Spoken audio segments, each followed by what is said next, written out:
She trusted the stranger who saved her until she learned who he really was. Before we dive into the story, tell me where in the world you're watching from, and if this story steals your heart, please hit subscribe. The alley smelled of stale rain and ozone, a sharp counterpoint to the synthetic gardenia scent of the corporate lobby she had just fled. Lena Morty pressed a hand to her temple, the familiar throb of a migraine signaling the end of a 16-hour workday. The event in the glass tower behind her had been a success, if success was measured in the rigid smiles of banking executives and the precise alignment of champagne flutes, but it had drained her. She was an event planner, a creator of flawless moments for other people, and her own moments were measured in checklists and adrenaline. All she wanted was the worn, flour-dusted comfort of her family's bakery, the scent of baking bread and strong coffee that felt like home. Her low heels echoed with a desperate, lonely click-clack on the pavement, a sound that seemed too loud in the narrow canyon of brickwork, a shortcut she knew better than to take in the Johannesburg CBD after midnight. She heard the shuffle of boots on gravel before she saw them, two shadows detaching themselves from a deeper darkness. A cold spike of adrenaline, sharper than any event day panic, shot through her veins. "Just take the bag," she said, her voice shaking despite her attempt at calm. She held out her leather satchel, the one containing her laptop and schedules. One of them laughed, a rough, grating sound. He was closer now, and she could smell the sour tang of beer on his breath. "We want more than the bag, Bella." He reached for her, not for the satchel, but for the front of her black blazer. Lena stumbled back, hitting the brick wall hard, the impact stealing her breath. His partner grabbed the satchel and ripped it from her shoulder, but the first man was focused on her neck. He fumbled with the delicate silver chain she always wore. "No," she gasped, a primal fear rising. It was her mother's, the silver locket, a worn, smooth comfort against her skin. "Please, not that." His fist connected with her jaw, a bright, sickening flash of white pain that sent her crumpling to the pavement. He tore the locket free, the chain snapping. Through the ringing in her ears, she heard a new sound, the whisper-quiet arrival of a car, its headlights cutting precise, terrifying beams through the darkness. A car door opened and closed with a heavy, final thud. The man standing over her, pocketing her locket, barely had time to turn before another figure moved through the gloom with an animalistic speed. There was no shouting, no struggle. There was only the sickening, wet crunch of bone on bone, and the man who had hit her dropped to his knees with a choked groan, clutching his wrist. The second mugger, frozen by the display, scrambled backward, abandoning her satchel and dragging his injured companion into the shadows.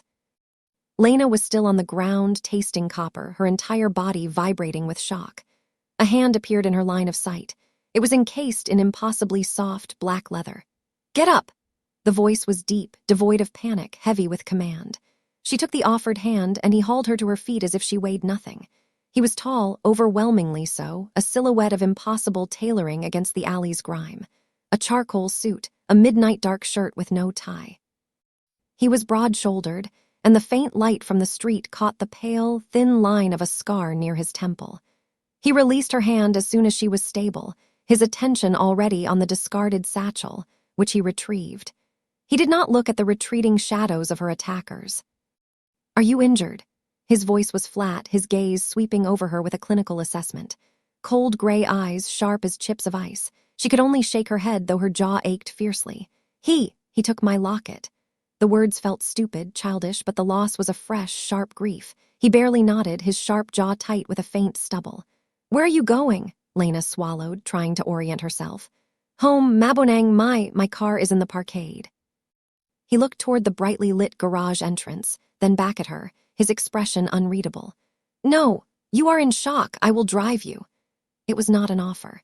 He placed a leather-gloved hand on her lower back, a gesture that was not intimate but purely proprietary, and guided her toward the black sedan she had barely registered.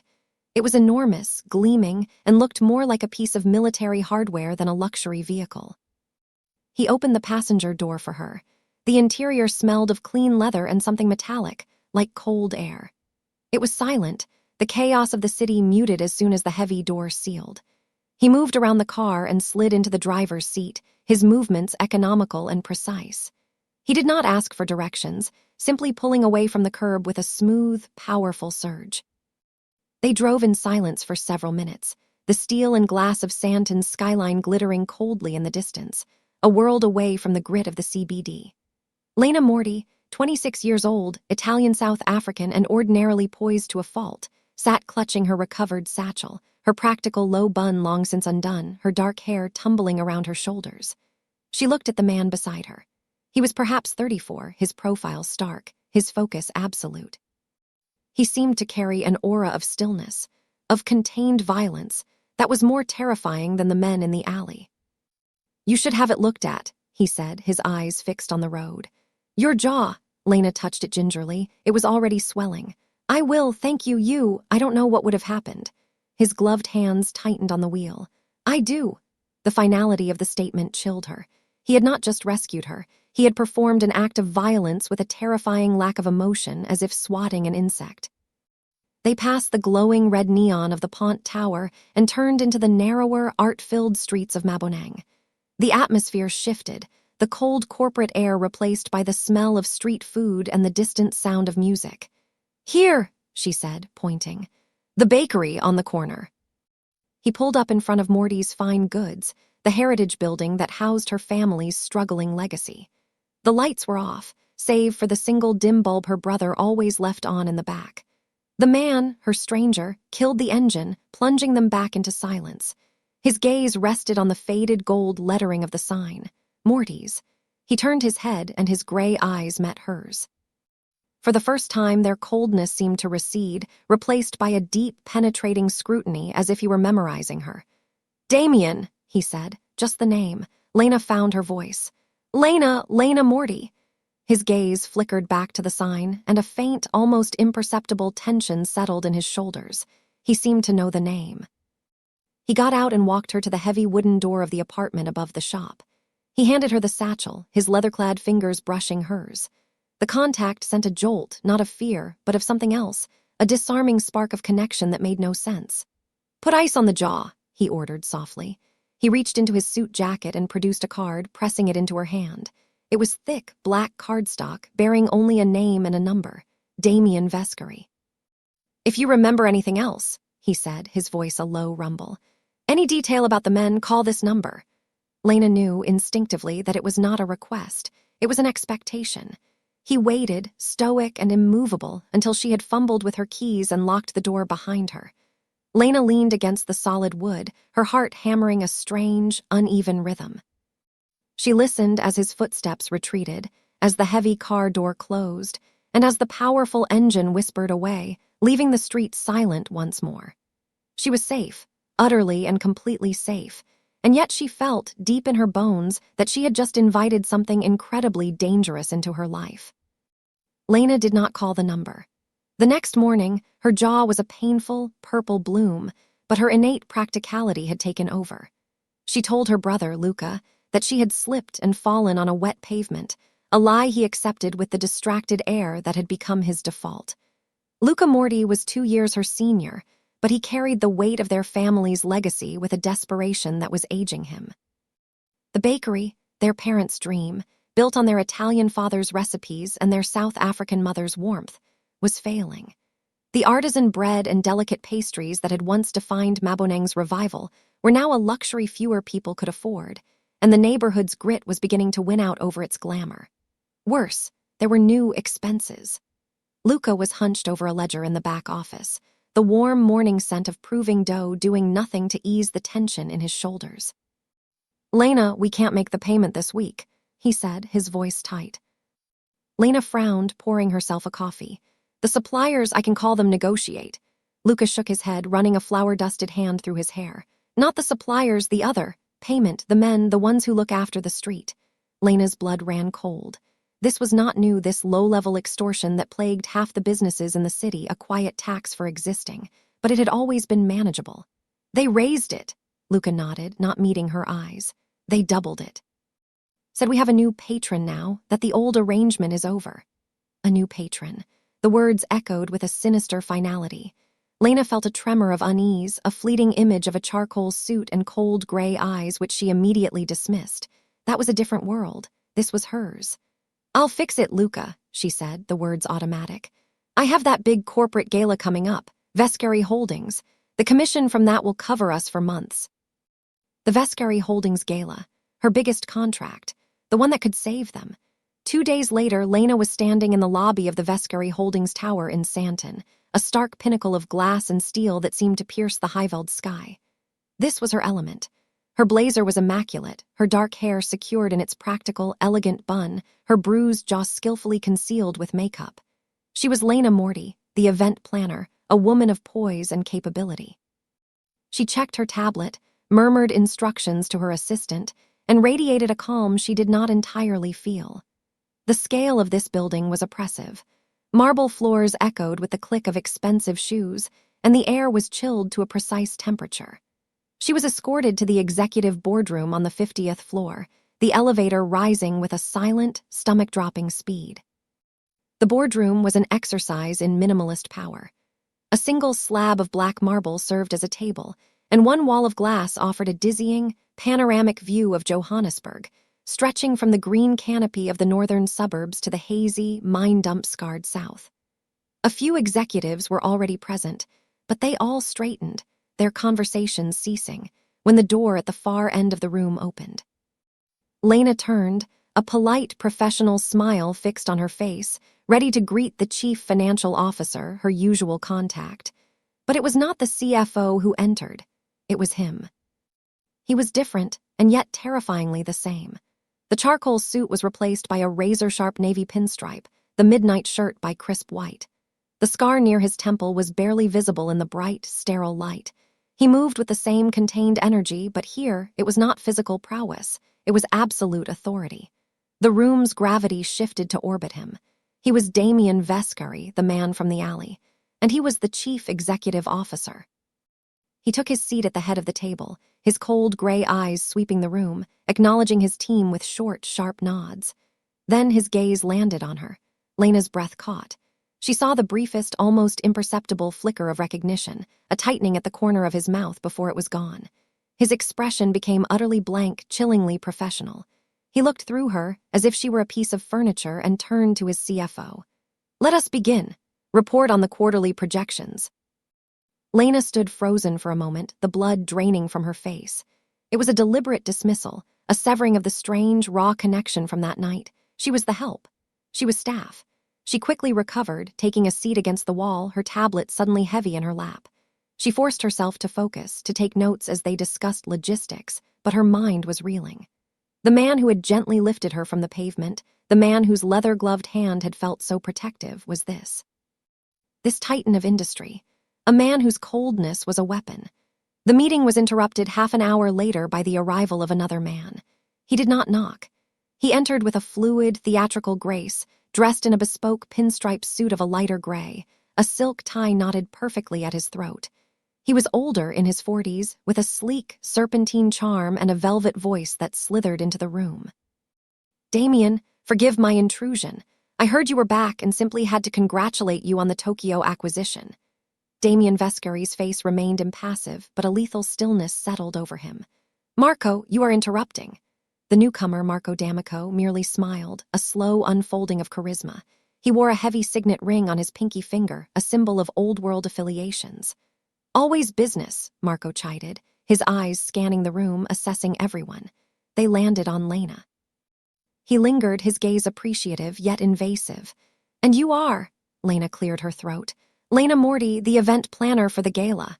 Marco's smile widened. "Morty, from the bakery in Maboneng, a fine establishment, my compliments." He bowed slightly, a gesture of mocking courtliness. "It is so important to support loyal local businesses, is it not, Damien?" The air in the room crackled. The two men stared at each other, a war being fought in the silence between them.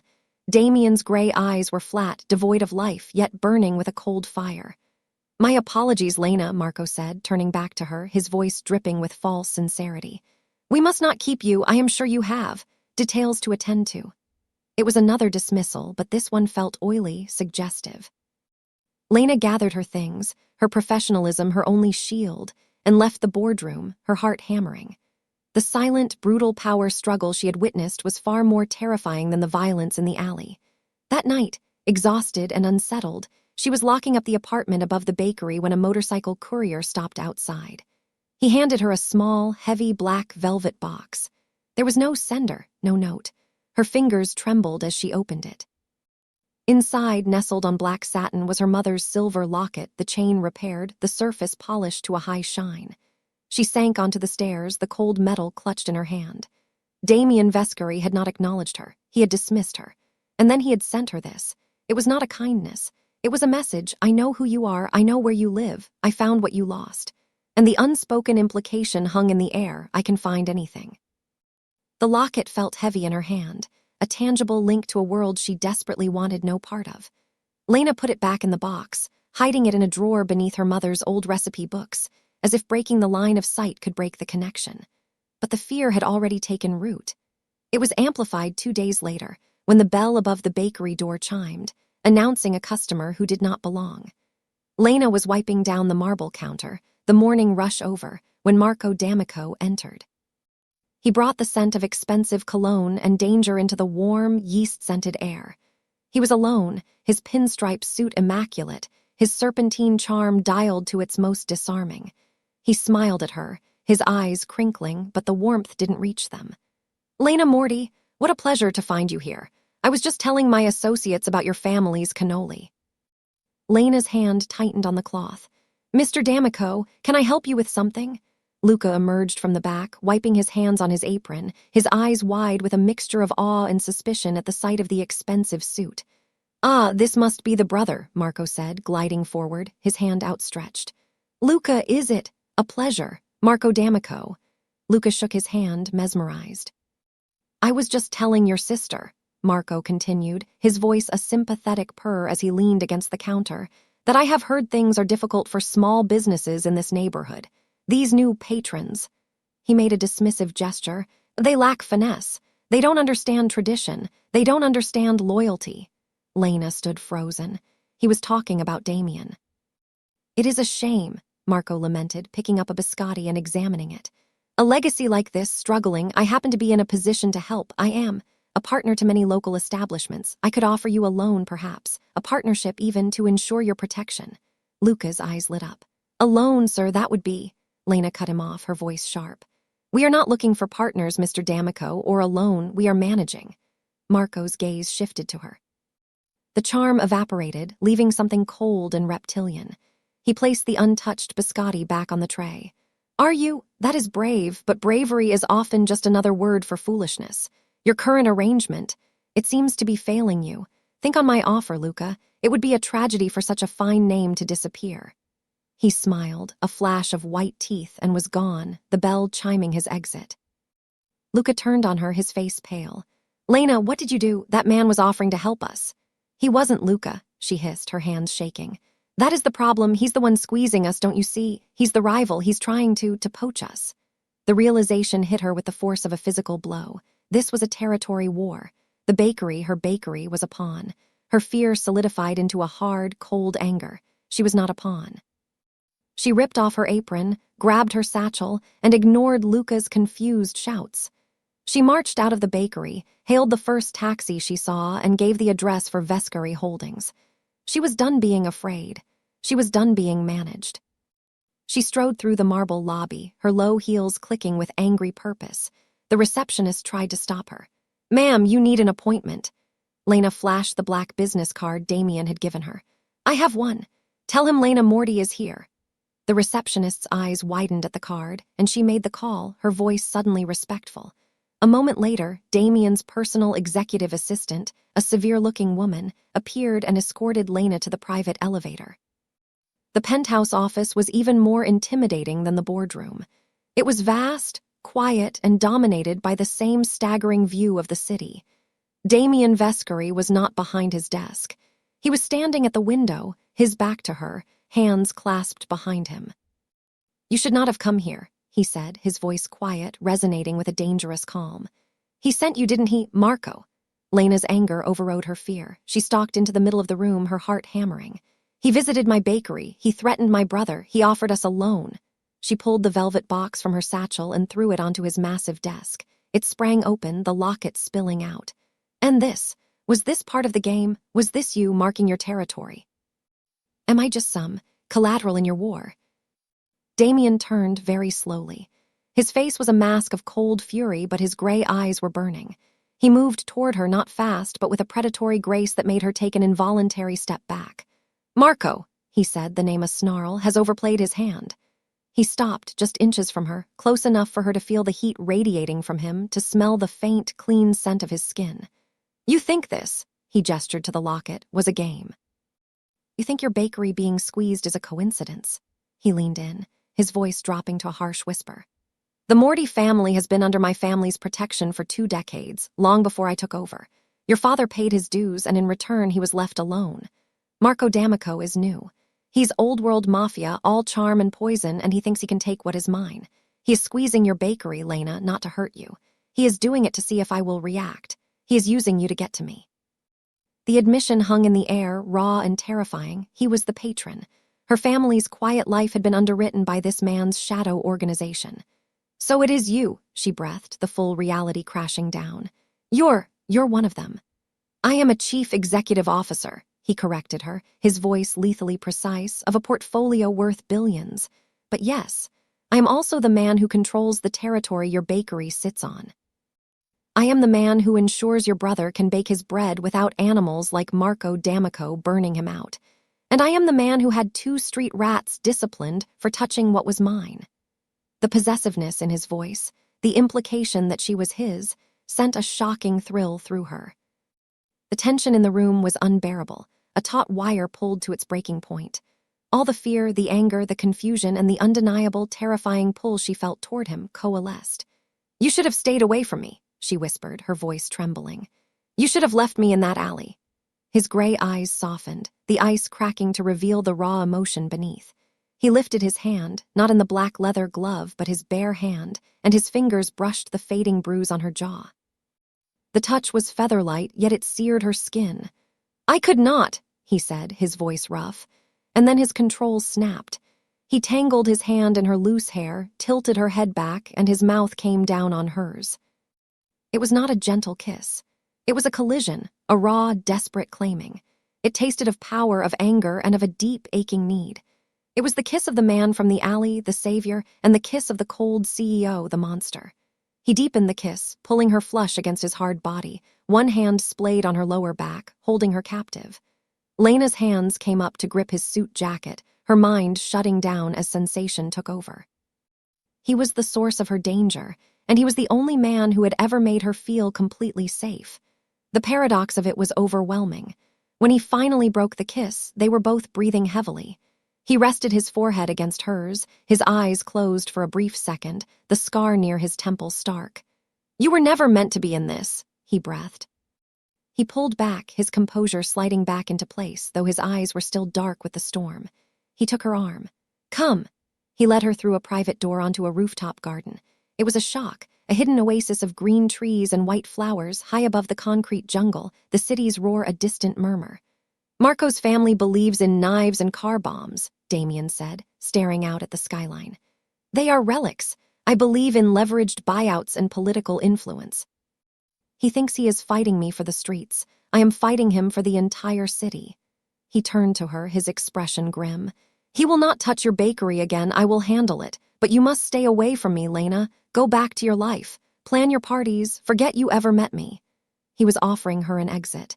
He was protecting her by pushing her away. But as Lena looked at him, at this complex, dangerous man who had returned her mother's locket and kissed her as if he were drowning, she knew it was too late. She was already in. His words were meant to be a dismissal, a final act of protection, but they felt like an amputation. "Go back to your life." As if her life had not been irrevocably altered. As if the taste of him was not still on her lips, and the knowledge of his true nature was not imprinted on her mind. Lena returned to the bakery, but the scents of flour and sugar no longer felt like comfort. They felt like a cage. She was living in a fragile bubble, pretending the monsters she now knew by name were not circling. Luca was relieved, noticing the absence of any further messages from Marco D'Amico, but he was also wary of the solution. "What did you do, Lena? Who is this Vescari?" She had no answer for him, offering only a vague reassurance that the gala contract was smoothing things over. But Damien's protection was a cold, distant thing, and it had the opposite effect he intended. By handling Marco, he had drawn a line in the sand, and the bakery was sitting directly on it. 2 nights later, Lena was woken not by a sound, but by the smell of smoke. She ran downstairs to find the front of the bakery choked with acrid fumes. It wasn't a fire, not yet. Someone had thrown a heavy-duty smoke grenade through the front window. The glass was shattered, the interior coated in a thick, oily gray soot. On the counter, held down by a shard of glass, was a single, pristine white gardenia, Marco's calling card. This was not a squeeze. This was an escalation. Luca, his face pale and smeared with soot, finally broke. "This is your fault," he shouted, his voice cracking. "You and your rich clients, you brought this to us. This is not protection, Lena, this is a target." He was right. Damien's silent, invisible protection had made them the perfect, symbolic target for Marco's aggression. He was proving that Vescari could not protect what was his. Lena's blood ran cold. She was not a victim. She was not a pawn to be sacrificed in his war. Her family's legacy, her mother's memory, was being destroyed, and she would not allow it. Her choice was made, not in fear, but in a cold, clarifying rage. She did not call. She took a taxi, not to the Vescari Tower, but to the private address he had driven her to that first night, an address she had memorized. It was a fortified penthouse apartment in a discreet, brutally modern building. She used his name at the security desk, and they let her up without question. He was already waiting. He opened the door before she could knock, his face a mask of stone. He was dressed in the same dark clothes as the night he'd saved her, charcoal slacks and a midnight shirt, his feet bare on the cool marble floor. He had clearly been waiting, had clearly already heard the news. "He broke my window," she said, her voice devoid of tears, hard as steel. "He tried to burn down my home." Damien's jaw was granite. "I have men on their way to him now, it will be finished." "No," she said, walking past him into the vast, dark apartment.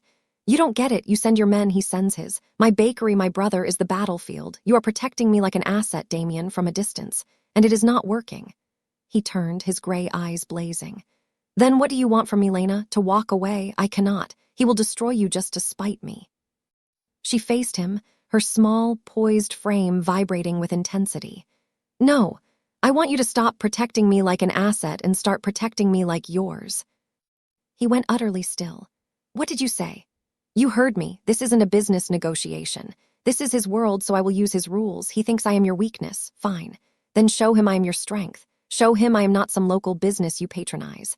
Show him I am untouchable. The gala, your gala. I will not be the planner, hiding in the wings. I will be on your arm. I will be the one person in that room he cannot touch, he cannot threaten, and he cannot buy. Make me your queen, Damien, and I will be the one piece on this board that checkmates him." He stared at her, a tumultuous, violent storm in his eyes. He was furious. This was the last thing he had ever wanted. He had wanted to keep her clean, separate from the blood and ink of his real world. And here she was, walking into the fire, demanding he hand her the crown. "You have no idea what you are asking," he whispered, his voice rough. "You would be a target for everyone, not just him. You would be a vulnerability I cannot afford." Lena stepped closer, closing the distance between them until she could press her palm flat against his chest, feeling the heavy, controlled beat of his heart. "You started this," she whispered, her voice fierce. "You started this the moment you decided to drive me home. You started it when you sent back my locket. You did not let me walk away then, and I will not let you walk away now. You want to protect me, then claim me, publicly, or let me go and I will burn with my bakery." It was an ultimatum. The air crackled, thick with their shared power, with the scent of danger and the undeniable pull that had existed from the very first moment. His hand came up and covered hers, his grip crushing, his bare skin branding her. He looked at her, truly looked at her, not as a victim, not as a client, but as his equal, as the one person who had seen the monster and had not run. His fury broke, replaced by a raw, possessive hunger that mirrored her own. "He will try to hurt you," he warned, his voice a low growl. "Let him try," she breathed. His other hand snaked around her waist, yanking her against him, and his mouth crushed hers. This kiss was not the desperate collision in his office. This was a ceiling. This was a pact. He lifted her effortlessly, and she wrapped her legs around his waist, her hands tangling in his hair, finally touching the scar at his temple. He carried her from the foyer, through the dark, silent apartment, his mouth never leaving hers. This was the bargain. There was no negotiation left, only surrender. He laid her on the massive bed, the room lit only by the cold, glittering skyline of the city he ruled. His city. He paused, his gray eyes searching hers in the dimness, giving her one last chance to retreat. Lena met his gaze, unflinching, and pulled him down. It was acclaiming. He was the devil she knew, the darkness that made her feel safe.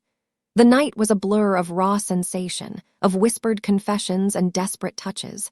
It was not gentle and it was not soft. It was the consummation of their dark bargain, a fusion of power and protection, a surrender to the fate they had both tried and failed to escape. He was claiming his queen, and she was claiming her king, and together they would face the war. The night of the Vescary Holdings Gala was a masterpiece of understated power, precisely as Lena had planned it. The ballroom was a symphony of dark gray and silver, with stark white orchids climbing minimalist structures, the lighting reflecting off the glass walls to create the illusion of floating in the night sky above Johannesburg. But Lena was not checking the lighting or monitoring the catering. She stood at the top of the grand staircase, her hand resting on the charcoal-clad arm of Damien Vescary. She had abandoned her practical blazer. Tonight, she wore a floor-length gown of midnight blue silk that clung to her poise, her dark hair swept up to reveal the elegant line of her neck. And fastened at her throat, gleaming against her warm olive skin, was her mother's silver locket. It was her armor. Their descent into the ballroom caused a hush to fall over the glittering crowd of bankers, politicians, and socialites. Damien Vescary, a man known for his cold solitude, was not alone. And the woman on his arm was not a fleeting companion. She moved with a grace and ownership that declared her position. She was not a guest. She was the hostess. Lena felt the hundreds of eyes on her, the whispers that followed in their wake, but her gaze was steady. Damien's hand rested possessively on her lower back, a silent, constant source of strength. He navigated the room, not as a CEO mingling, but as a king holding court. He introduced her simply. "This is Lena Morty." The name, his name on her, was enough. Then she saw him. Marco D'Amico stood near the champagne fountain, his velvet charm in full force, a pinstripe-clad snake in a garden of his own making. He was holding a glass, his signet ring flashing as he gestured, but his eyes were fixed on them. The mask of charisma was gone, replaced by a cold, reptilian fury. He had seen the move. He had seen the queen placed squarely beside the king. Damien steered Lena in his direction, a deliberate, predatory path. "Marco," Damien said, his voice a polite, cold blade. "Good of you to come." Marco's smile was a tight, venomous slash. He bowed to Lena, his eyes glittering with malice. "Lena, you look elevated. A far cry from the charming little bakery in Mabonang." Lena met his gaze, her chin high. "Thank you, Marco. I find I'm exactly where I am supposed to be." Before Marco could reply, Damien moved, shielding her slightly with his body, a subtle, proprietary shift. "We have business, Marco, not here." Marco's eyes narrowed. "I think we do. You've made a bold move, Damien, a very public one, but claiming a pawn does not make it a queen. It only makes it a more valuable target." Damien's expression did not change, but the temperature around them dropped. "That," he said, his voice quiet, "is where you are mistaken. I am not playing your game. You believe in territory. You believe in streets. You are an anachronism, Marco." "I believe in loyalty," Marco hissed, his charm fracturing completely. "Something you know nothing about. You hide behind your spreadsheets and your corporate lawyers, but you are nothing but a pretender." "Am I?" Damien asked softly. "You came here tonight to see my allies, to gauge my strength, to see who would stand with the old world you represent. Look around, Marco. Your political friends are shaking my hand. Your financial backers are asking my advice. And the families you think are loyal to your traditions, they are loyal to profit, and you are no longer profitable." Marco's face went pale. What? What did you do?" "It was not a war, Marco. It was a leveraged buyout," Damien said, his voice as cold and clean as the glass surrounding them. "While you were busy sending smoke grenades to bakeries, I was acquiring the debt of your shell corporations. I was having quiet conversations with the shipping regulators you bribe. I was ensuring your allies in council knew that their futures were tied to mine, not yours. You are ruined, Marco. You came here tonight as a rival, but you are leaving as a memory." It was not a boast. It was a statement of fact, a corporate execution delivered with lethal precision. Marco stared at him, his composure shattered, realizing the gala was not a party, it was a public execution. All his allies were here, witnessing his fall, seeing that his power was gone, dissolved not by bullets but by ink. Two uniformed police officers, men Lena recognized as high-ranking officials she had seen shaking Damien's hand earlier, moved quietly through the crowd. They stopped beside Marco. "Mr. D'Amico, we have some questions for you regarding import violations." Marco looked at Damien, his eyes burning with a desperate, defeated hatred. He straightened his suit, a final, futile gesture of his old-world pride, and allowed himself to be escorted out. The music swelled, and the crowd, sensing the shift in power, seamlessly closed the space where he had stood. The war was over. Later, long after the last guest had departed, Lena and Damien stood on the rooftop garden. The city glittered below them, a sea of captured stars. The air was cool, and Lena leaned back against Damien's chest, his arms wrapped securely around her waist. The silence was comfortable, earned. The bakery was safe. Luca was safe. The protection money was a thing of the past, replaced by a legitimate insurance policy Damien's company had arranged. "You used me," Lena said quietly, not as an accusation but as a statement. "You knew he would be here. You knew I would be the final move." He rested his chin on her hair, his embrace tightening. "I did not know. I hoped. You gave me the strategy. You showed me that the only way to protect you was not to hide you, but to bind you to me. It was your move, Lena. I just played it." She turned in his arms to face him. She looked at the man who was both a CEO and a monster, a savior and a tyrant. His cold gray eyes were no longer cold, not with her. They were clear, deep, and focused entirely on her. "And now?" she asked. "The war is over. What happens now?" Damien lifted his hand, his fingers tracing the outline of the locket at her throat. "Now," he said, his voice a low, rough vow, "the queen stays with the king. Now you are safe." He bent his head, and his lips claimed hers, not with the desperation of their bargain or the anger of their confrontation, but with the slow, deep certainty of a future. Lena kissed him back, her hands coming up to cup his sharp jaw, her thumb brushing over the faint, pale scar near his temple. He was her darkness, and she was his light. And in the ruthless heart of the city, they had finally and completely found their home.